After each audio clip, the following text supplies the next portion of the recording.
Hello friends, welcome to crazy GK trick. Daily current affair session में आप सभी का मैं बहुत बहुत स्वागत करता हूं। दोस्तों, आज है 6 जून 2022 और आज से रिलेटेड सभी इंपॉर्टेंट करंट अफेयर्स को हम फोकस करेंगे जो आने वाले एग्जाम के लिए बहुत ही ज़रूरी है। तो दोस्तों, मैंने इस सेशन में बहुत ही सिलेक्टिव क्वेश्चन लिए हैं जो आपके लिए बहुत इंपॉर्टेंट है, तो ध्यान से सुनते जाइए इस सेशन को। यदि आप इसका PDF प्राप्त करना चाहते हैं तो आप हमारे रूट एप्लीकेशन से और हमारे टेलीग्राम लिंक से इस PDF को प्राप्त कर सकते हैं, जिसका लिंक आपको नीचे डिस्क्रिप्शन बॉक्स में दिया गया है। देखिए फ्रेंड्स, जिंदगी को आसान नहीं, बस खुद को मजबूत बनाना पड़ता है। सही समय कभी नहीं आता दोस्तों। देखिए फ्रेंड्स, यदि आप सोच रहे होंगे कि सही समय आएगा तो मैं कार्य करूंगा, तो वो सही समय अभी है। सही समय कभी नहीं आता, हमें समय को सही बनाना पड़ता है। देखिए फ्रेंड्स, आज का सबसे पहला इंपॉर्टेंट करंट अफेयर्स आपके सामने रहा। तो प्रश्न ये रहा, विश्व पर्यावरण दिवस 2022 की थीम क्या है? Very very important question friends. What is the theme of world environment day 2022? तो देखिए, थीम है, याद रखिएगा, ओनली वन अर्थ। क्या थीम है? Only one earth. दोस्तों, हर साल हम विश्व पर्यावरण दिवस मनाते हैं। कब? 5 जून को हर साल हम मनाते हैं वर्ल्ड एनवायरनमेंट डे। इसका क्या उद्देश्य है? तो इसका उद्देश्य है लोगों को पर्यावरण के प्रति जागरूक करना, जो एनवायरनमेंट है हमारे लिए कितना जरूरी है। दोस्तों, यदि हम आसपास के एनवायरनमेंट को क्लीन करके चलेंगे तो इसका प्रत्यक्ष प्रभाव हमारे ऊपर पड़ेगा। आप सोचते होंगे कि यदि हम पर्यावरण को क्लीन नहीं करते हैं, हम अपने पर्यावरण का ध्यान नहीं रखते हैं, तो इससे क्या फर्क पड़ेगा? तो दोस्तों, आप गलत सोचते हैं। पर्यावरण का ही हम हिस्सा हैं। अब देखिए फ्रेंड्स, ये प्रश्न पूछा जा सकता है कि इस दिवस को मनाने का, संचालित करने का कार्य किसका है? तो ये कार्य है united nation environment programme. Short form में हम इसे बोलते हैं UNEP। अब आइए जानते हैं इसके बारे में कुछ इंपॉर्टेंट फैक्ट्स जो आने वाले एग्जाम्स के लिए इंपॉर्टेंट है। सबसे पहले जानते हैं कि UNEP का गठन कब हुआ। तो 5 जून 1972 को इसका फॉर्मेशन हुआ। याद रहेगा आपको, ठीक है। अब देखिए, इसका हेडक्वार्टर पूछा जा सकता है, तो नैरोबी में इसका हेडक्वार्टर है। तो नैरोबी कहां पर है? नैरोबी केन्या में है। कहां पर है? नैरोबी कहां पर है? केन्या में है। दोस्तों, प्रेजेंट में इसके एग्जीक्यूटिव डायरेक्टर का नाम आपसे पूछा जा सकता है। तो इसके प्रेजेंट में डायरेक्टर है, इनका नाम है इंगर एंडरसन। मैं फिर से बोल रहा हूं, कौन है प्रेजेंट में डायरेक्टर? Inger Anderson. सबसे पहली बार पर्यावरण दिवस कब मनाया गया? 1974 में सबसे पहली बार पर्यावरण दिवस मनाया गया। एक इंपॉर्टेंट सम्मेलन है जिसके बाद से पूरी दुनिया में एनवायरनमेंट को लेकर के लोगों को जागरूक किया गया, पूरे देशों को सचेत किया गया, और यह है स्टॉकहोम का कन्वेंशन। स्वीडन की राजधानी है स्टॉकहोम। यहां पर मानव पर्यावरण पर संयुक्त राष्ट्र सम्मेलन किया गया, जो 5 जून से लेकर 16 जून 1972 में आयोजित किया गया। और दोस्तों, पर्यावरण के प्रति यह पहला ऐसा ग्लोबल वैश्विक सम्मेलन था। विश्व पर्यावरण दिवस 2022 का जो आयोजक देश है, इसका क्या नाम है? इसका नाम है स्वीडन। 2022 की थीम को तो आपने जान लिया है। अब आइए जानते हैं कि 2021 की थीम क्या है। तो इसकी थीम है इकोसिस्टम रिस्टोरेशन, जो किसके द्वारा होस्ट की गई है? पाकिस्तान के द्वारा। 2020 की थीम क्या है? टाइम फॉर नेचर, और ये होस्ट की गई है Colombia in partnership with Germany. Dear students, आइए चलते हैं सेकंड इंपॉर्टेंट करंट अफेयर्स की ओर। तो सेकंड इंपॉर्टेंट करंट अफेयर्स आपके सामने रहा, हाल ही में चर्चा में रहा पुनीत सागर अभियान। ये किसके द्वारा चलाया गया था? The Puneet Sagar campaign which was in discussion was started by वो। तो दोस्तों, ये NCC के द्वारा स्टार्ट किया गया। देखिए, NCC का फुल फॉर्म क्या होता है? National cadet corps. अब आइए जानते हैं इस अभियान के पीछे क्या लक्ष्य है, इसका क्या मकसद है। तो इसका उद्देश्य फ्रेंड्स, जो झील है यानी जो लेक्स हैं, उसके सहित जो समुद्र तट हैं, जो कोस्टल प्लेन्स हैं और जो जलीय निकाय हैं, इन सभी में जो मौजूद प्लास्टिक है और जो कचरा, जो वेस्ट है, उन सभी को क्लीन करना, साफ करना और लोगों को जागरूक करना इसके प्रति। दोस्तों, 30 मई 2022 को पुनीत सागर अभियान की शुरुआत की गई। इंपॉर्टेंट है। और देखिए, इसे कब खत्म किया गया, इसका समापन कब हुआ? 5 जून 2022 को विश्व पर्यावरण दिवस के अवसर पर। दोस्तों, 10 राज्य और 4 UT, 4 केंद्र शासित प्रदेश से लगभग 74,000 कैडेट ने इसमें हिस्सा लिया है। अब यहां पे हमने बात की है NCC की। तो एनसीसी के बारे में जान लेते हैं इंपॉर्टेंट फैक्ट्स जो एग्जाम के लिए इंपॉर्टेंट है। देखिए एनसीसी का गठन कब हुआ है? 1948 में। कब हुआ है? 1948 में। इसके लिए एक कमिटी गठित की गई और इस कमिटी का नाम है H.N.. Kunzru committee, H.N.. Kunzru समिति। 1946 में इन्होंने सजेशन दिया था एनसीसी की स्थापना के लिए। एनसीसी किस मंत्रालय के अंतर्गत आता है, किसके दायरे में आता है? तो एनसीसी भारत के डिफेंस यानी कि फ्रेंड्स भारत के रक्षा मंत्रालय के अंतर्गत आता है। और प्रेजेंट में भारत के रक्षा मंत्री कौन है? तो इनका क्या नाम है? राजनाथ सिंह। क्या नाम है इनका? इनका क्या नाम है? राजनाथ सिंह इनका नाम है। ठीक है, याद रहेगा आपको। दोस्तों एनसीसी के प्रेजेंट में महानिदेशक कौन है? तो इनका नाम है लेफ्टिनेंट जनरल गुरबीर पाल सिंह। मैं फिर से बोल रहा हूं, कौन है? गुरबीर पाल सिंह। इन सभी पॉइंट्स को याद रखिएगा। ठीक है, देखिए फ्रेंड्स अगला महत्वपूर्ण करंट अफेयर्स आपके सामने रहा। राजीव गांधी ग्रामीण ओलंपिक किस राज्य में शुरू होंगे? In which state will be the Rajiv Gandhi Olympics begin? तो दोस्तों राजीव गांधी ग्रामीण ओलंपिक शुरू हो रहे हैं कहां पर? राजस्थान राज्य में। कहां पर? राजस्थान राज्य में। इसकी घोषणा किसने की है? राजस्थान के सीएम अशोक गहलोत जी ने। कब से शुरू हो रहे हैं? 29 अगस्त 2022 से। इसमें लगभग 27 लाख से अधिक खिलाड़ी शामिल होंगे जो सभी उम्र के, सभी एज कैटेगरी के होंगे।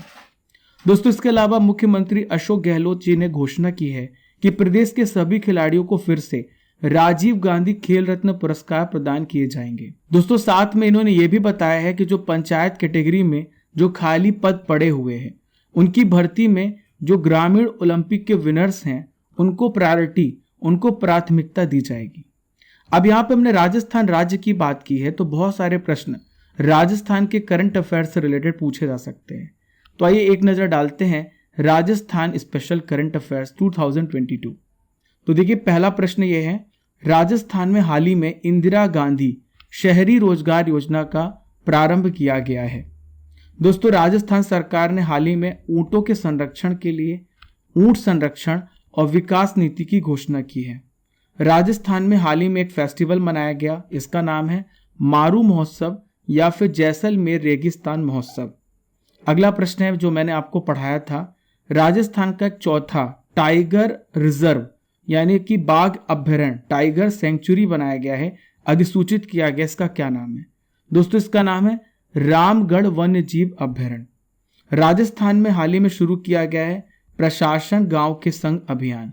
इन सभी फैक्ट्स को याद रखिएगा फ्रेंड्स, इंपॉर्टेंट है आने वाले एग्जाम्स के लिए। चलिए मित्रों चलते हैं फोर्थ इंपॉर्टेंट करंट अफेयर्स की ओर। तो फोर्थ इंपॉर्टेंट करंट अफेयर्स आपके सामने रहा, संयुक्त राष्ट्र विश्व शिखर सम्मेलन में सर्वश्रेष्ठ परियोजना का पुरस्कार किसे प्राप्त हुआ है? Who has received the best project award at the United Nations world summit? तो दोस्तों हाल ही में मेघालय राज्य ने इस पुरस्कार को जीता है। अब आइए समझते हैं कि परियोजना किसने शुरू की है और इस परियोजना का क्या लक्ष्य है। तो मेघालय सरकार की ई ऑफर सिस्टम की प्रमुख पहल है Meghalaya enterprise architect. Meghalaya enterprise architect ने स्विट्जरलैंड के जिनेवा में एक प्रतिष्ठित UN award world summit on the information society forum पुरस्कार जीता है। देखिए फ्रेंड्स आइए समझते हैं कि ये कैसा सिस्टम है। तो दोस्तों इसके तहत क्या किया जाएगा, डिजिटल इंडिया के दृष्टिकोण के अनुरूप जो भारत को डिजिटल रूप से सशक्त समाज और ज्ञान अर्थव्यवस्था में बदलने में केंद्रित है, इसका प्रमुख उद्देश्य है 2030 तक मेघालय को एक हाई क्वालिटी वाला, एक उच्च आय वाला राज्य बनाने हेतु 6 स्तंभ शासन, मानव संसाधन, एंटरप्रेन्योरशिप, प्राथमिक क्षेत्र, बुनियादी ढांचा और पर्यावरण को सुधारने में ये फोकस करता है। दोस्तों ये जो पुरस्कार है किसने प्राप्त किया है? तो मेघालय के मुख्यमंत्री का क्या नाम है? कोनराड संगमा। कोनराड संगमा ने यह पुरस्कार प्राप्त किया है। और दोस्तों ये जो पुरस्कार है ये जीतने वाली भारत की एकमात्र परियोजना है। देखिए फ्रेंड्स आइए लोकेशन में देखते हैं मेघालय कहाँ पर है। ये है मेघालय। तो ये 7 सिस्टर है, 7 बहनें हैं। पहला अरुणाचल प्रदेश है, दूसरा यहाँ पर देखिए असम है, तीसरा मेघालय, चौथा नागालैंड, पांचवा यहाँ पर देखिए मणिपुर, छठवां मिजोरम, 7वां त्रिपुरा है। ये 7 जो स्टेट हैं इन्हें हम 7 सिस्टर कहते हैं। मेघालय के ऊपर कौन सा राज्य है? ये है असम। तो मेघालय ऊपर उत्तर में असम से घिरा हुआ है और दक्षिण में है बांग्लादेश। क्लियर है? चलिए देखिए फ्रेंड्स ये भारत का कौन सा राज्य है? पूर्वोत्तर राज्य है, यानी नॉर्थ ईस्ट में स्टेट है। इसकी कैपिटल आपसे पूछी जा सकती है, तो कैपिटल है शिलोंग। मेघालय की स्थापना कब हुई थी? 1972 21 जनवरी को। वर्तमान मुख्यमंत्री कौन है? कोनराड संगमा। और इसके गवर्नर कौन है? सत्यपाल मलिक। बिग अनाउंसमेंट है, आप सभी के लिए crazy GK trick live classes भी ला रहा है। और ये लाइव क्लासेस कहाँ पे चलेंगी? रूट पर चलेंगी।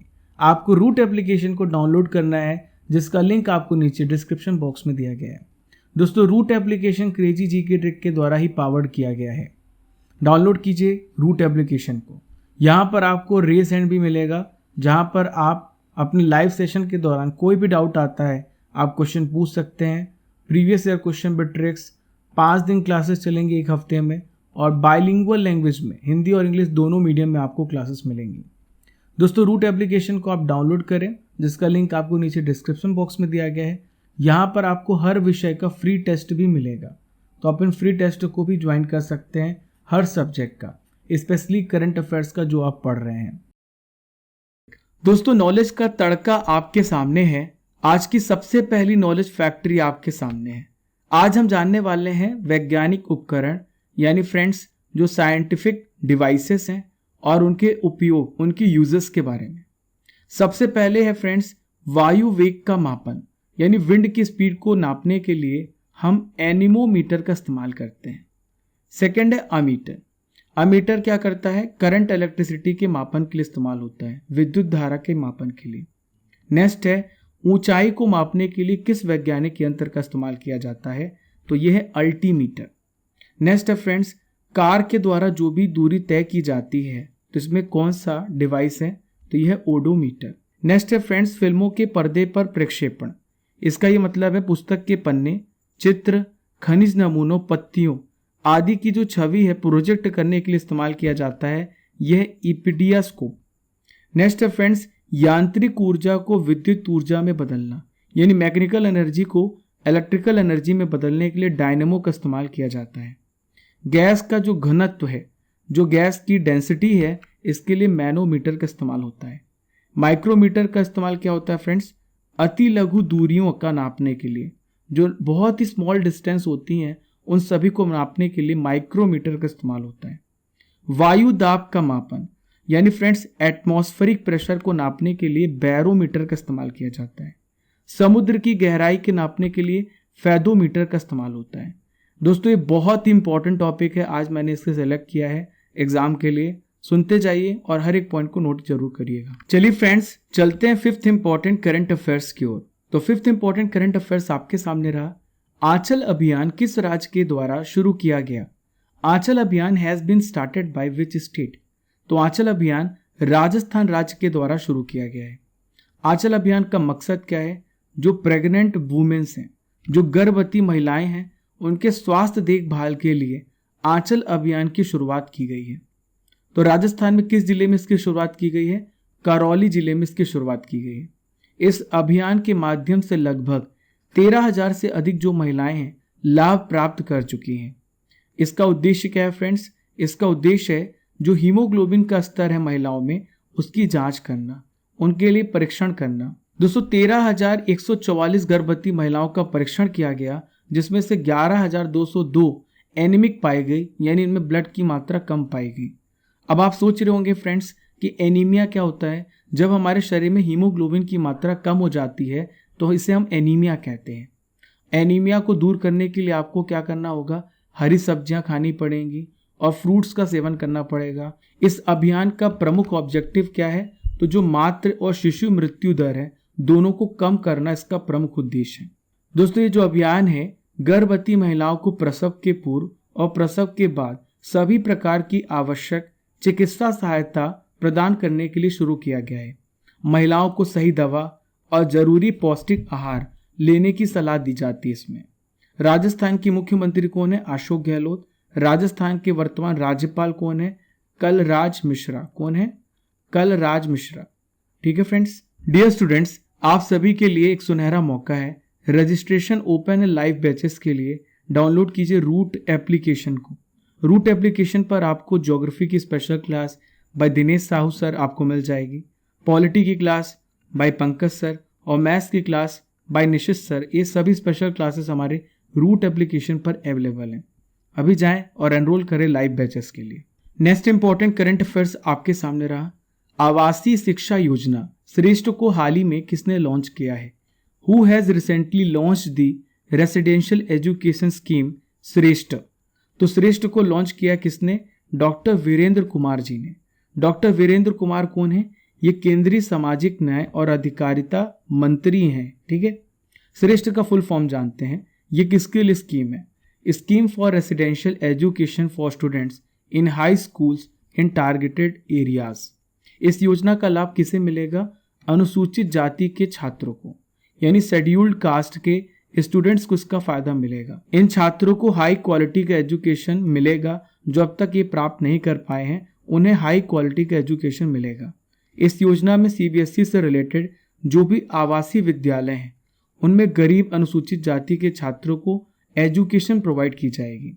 देखिए फ्रेंड्स, प्रेजेंट एजुकेशनल जो सेशन चल रहा है क्लास 8 और क्लास 10 में जो भी पढ़ने वाले अनुसूचित जाति के छात्र हैं इस योजना का लाभ लेने के पात्र हैं। अनुसूचित जाति समुदाय के हाशिए पर रहने वाले जो निम्न आय वर्ग के छात्र हैं जिनके माता पिता की एनुअल इनकम 2.5 लाख रुपए से कम है वो इसके लिए अप्लाई कर सकते हैं। सामाजिक न्याय एवं अधिकारिता विभाग क्या करेगा?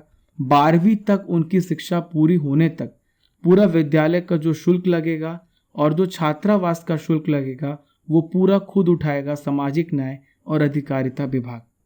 देखिए फ्रेंड्स, मैंने आपको बता दिया है केंद्रीय सामाजिक न्याय और अधिकारिता मंत्री कौन है? यह है डॉक्टर वीरेंद्र कुमार जी। अगला महत्वपूर्ण करंट अफेयर्स आपके सामने रहा। IIM अहमदाबाद ने कितने राज्यों के लिए कृषि भूमि मूल्य सूचकांक लॉन्च किया है? IIM Ahmedabad has launched agricultural land price index for how many states? तो फ्रेंड्स 6 राज्यों के लिए कृषि भूमि मूल्य सूचकांक लॉन्च किया है। दोस्तों, ये भारत में अपनी तरह का पहला भूमि मूल्य सूचकांक है। इस इंडेक्स में सबसे पहला राज्य कौन सा है? कर्नाटक। कर्नाटक में जो कृषि भूमि है सबसे ज़्यादा महंगी है, सबसे ज़्यादा एक्सपेंसिव है। दूसरा नंबर आता है तेलंगाना का। तो 6 राज्यों का नाम मैं आपको फिर से बता देता हूँ। आंध्र प्रदेश, तेलंगाना, कर्नाटक, महाराष्ट्र, 5वां तमिलनाडु और 6वां उत्तर प्रदेश। तो 6 राज्य के 107 जिलों के लिए ये सूचकांक डेवलप किया गया है। 8th इंपॉर्टेंट करंट अफेयर्स आपके सामने रहा। फेसलेस आरटीओ को हाल ही में किस राज्य के द्वारा लॉन्च किया गया है? Faceless RTO has been recently launched by which state? तो देखिए फ्रेंड्स, महाराष्ट्र राज्य के द्वारा फेसलेस आरटीओ को लॉन्च किया गया है। महाराष्ट्र सरकार इसके द्वारा क्या करेगी? 6 प्रकार की ऑनलाइन सर्विसेज प्रदान करेगी। दोस्तों, इसका मकसद है जो नागरिक हैं, जो सिटीजन्स हैं, उन्हें क्षेत्रीय परिवहन कार्यालयों से जुड़ी सेवाओं का घर बैठे लाभ उठाने का मौका देना। दोस्तों, फेसलेस आरटीओ योजना का हिस्सा बनने के लिए लोगों को केवल अपने मोबाइल फोन में जुड़े आधार नंबर की आवश्यकता होगी। दोस्तों, इस योजना का लाभ किस प्रकार से आप उठा सकते हैं? आप रिन्यूअल करा सकते हैं, डुप्लीकेट ड्राइविंग लाइसेंस प्राप्त कर सकते हैं, लाइसेंस पर पते में आप बदलाव कर सकते हैं, आरसी बुक की डुप्लीकेट प्राप्त कर सकते हैं, आरसी बुक पर पते में बदलाव और दूसरे राज्य के लाइसेंस का एनओसी अनापत्ति प्रमाण पत्र सहित 6 प्रकार की आरटीओ सेवा ऑनलाइन आपको मिल जाएगी। आवेदक जो भी होगा उसे जो लाइसेंस है या फिर पंजीकरण का जो प्रमाण पत्र है, सर्टिफिकेट है, वो डाक के द्वारा घर भेजा जाएगा। अब आइए फ्रेंड्स, यहाँ पे हमने महाराष्ट्र राज्य की बात की है तो कुछ इंपॉर्टेंट करंट अफेयर्स महाराष्ट्र राज्य से संबंधित भी डिस्कस करते हैं। दोस्तों, महाराष्ट्र ने दावोस में लगभग 30,000 करोड़ की 23 कंपनियों के साथ समझौता ज्ञापन पर हस्ताक्षर किए हैं। महाराष्ट्र कैबिनेट ने हाल ही में महाराष्ट्र जीन बैंक परियोजना की मंजूरी दी है। दोस्तों, महाराष्ट्र पहला ऐसा राज्य बन गया है जो माइग्रेशन ट्रैकिंग सिस्टम को डेवलप कर चुका है। यानी फ्रेंड्स, कितने श्रमिक आए, कितने श्रमिक गए, उस हिसाब से उनके परिवार को योजनाएं बनाई जाएंगी, उन्हें लाभ प्रदान किया जाएगा। महाराष्ट्र ने कैदियों के लिए व्यक्तिगत ऋण प्रदान करने का फैसला किया है। दोस्तों, अगली नॉलेज फैक्ट्री आपके सामने है। आज हम डिस्कस करेंगे लिस्ट ऑफ ब्रांड एम्बेसडर 2022। तो पहला प्रश्न है, डिश टीवी के हाल ही में ब्रांड एम्बेसडर बनाए गए हैं, ये कौन है? ऋषभ पंत। एडिडास के ब्रांड एम्बेसडर कौन है? ये है मनिका बत्रा जी, जो कि टेबल टेनिस प्लेयर है। देखिए नेक्स्ट है A23 गेमिंग प्लेटफॉर्म, इसके ब्रांड एम्बेसडर शाहरुख खान बनाए गए हैं। मनोज तिवारी बिहार खादी के ब्रांड एम्बेसडर नियुक्त किए गए हैं। पंकज त्रिपाठी को किसका ब्रांड एम्बेसडर बनाया गया है? कृषि नेटवर्क एप्लीकेशन का।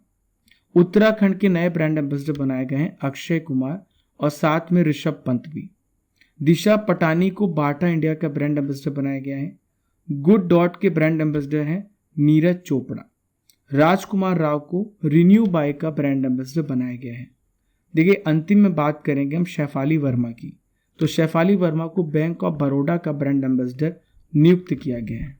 देखिए friends, most important current affairs अगला प्रश्न ये रहा, 2022 स्क्रिप्स नेशनल स्पेलिंग बी में स्पेल ऑफ में किसने खिताब जीता है? Who has won the spell off title at the 2022 Scripps national spelling bee? तो दोस्तों इनका नाम है हरिणी लोगन। क्या नाम है? हरिणी लोगन। हरिणी लोगन जो है ये भारतीय अमेरिकी हैं। हरिणी लोगन ने 50,000 अमेरिकी डॉलर का नगद पुरस्कार जीता है और स्क्रिप्स कप ट्रॉफी जीती है। विक्रम राजू ने 2022 में स्क्रिप्स नेशनल स्पेलिंग बी में दूसरा स्थान हासिल किया है। दोस्तों ये एक प्रकार का स्पेलिंग कंपटीशन है। स्क्रिप्स नेशनल स्पेलिंग बी जो है संयुक्त राज्य अमेरिका में आयोजित की जाने वाली वार्षिक स्पेलिंग बी यानी वर्तनी प्रतियोगिता है। मैंने आपको बताया यह एक स्पेलिंग कंपटीशन है। दोस्तों यहाँ पे हमने बात की पुरस्कार की, अवार्ड की, तो 2022 में हाल ही में प्रदान किए गए कुछ इंपॉर्टेंट पुरस्कार हैं जिसका रिवीजन करना बहुत इंपॉर्टेंट है। तो देखिए पहला प्रश्न है, टाइम्स बिजनेस अवार्ड 2022 से रश्मि साहू को सम्मानित किया गया है। सितारे पाकिस्तान डेरेन सामी को बनाया गया है। यूनिसेफ के द्वारा प्रतिरक्षण चैंपियन पुरस्कार उमर निसार को मिला है। संजीत नार्वेकर को MIFF 2022 में V Shantaram lifetime achievement award से सम्मानित किया गया है। कांस फिल्म फेस्टिवल में लॉयल डियोर पुरस्कार शौनक सेन को मिला है। एक्सीलेंस इन सिनेमा पुरस्कार नवाजुद्दीन सिद्दीकी को मिला है। फ्रेंड्स, अंतर्राष्ट्रीय बुकर पुरस्कार हाल ही में गीतांजलि श्री को प्रदान किया गया है। लास्ट में बात करेंगे A गोपाल कृष्णन, इन्हें वास्तविक औद्योगिक अनुसंधान पुरस्कार 2020 से सम्मानित किया गया है। दोस्तों आज का आखिरी इंपॉर्टेंट करंट अफेयर्स आपके सामने रहा, सेबी के पूर्णकालिक सदस्य के रूप में हाल ही में किसने कार्यभार को ग्रहण किया है? Who has taken charge as a whole time member of SEBI? तो इनका नाम है अश्वनी भाटिया। इसके पहले भाटिया की बात करें तो भारतीय स्टेट बैंक में ये प्रबंध निदेशक थे। SK मोहंती और अनंत बरुआ के साथ सेबी बोर्ड के ये तीसरे पूर्णकालिक सदस्य हैं। वर्तमान में सेबी में 3 पूर्णकालिक सदस्य हैं और 4 अंशकालिक सदस्य हैं। दोस्तों यहाँ पे बात आ रही है सेबी की, तो आइए सेबी से रिलेटेड सारे इंपॉर्टेंट चीजों को समझते हैं कि सेबी का कार्य क्या है, सेबी कब स्थापित हुआ।